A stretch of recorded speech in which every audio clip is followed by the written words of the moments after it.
बाबा, आपकी बेटी बड़ी हो गई है, अब पहले जैसी नहीं रही। आप हमेशा कहते थे ना कि बहादुर बनो, लोगों की पहचान करना सीखो, छोटी छोटी बातों पर मत रोया करो।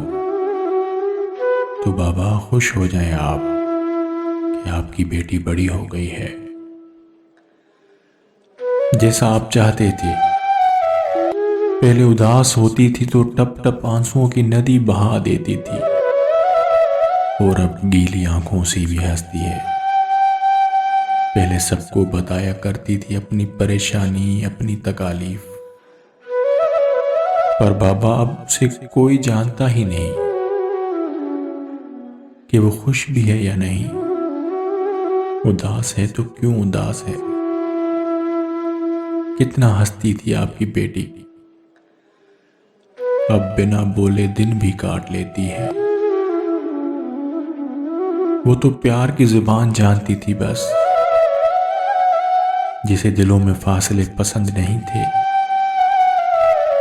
अब वो फासले तवील हो गए हैं बाबा, और आपकी बेटी बड़ी हो गई है बाबा। जीत गई आपकी गुड़िया, मगर आप ये नहीं जानते कि वो जीत कर भी हार गई है बाबा। वो जीत कर भी हार गई है बाबा।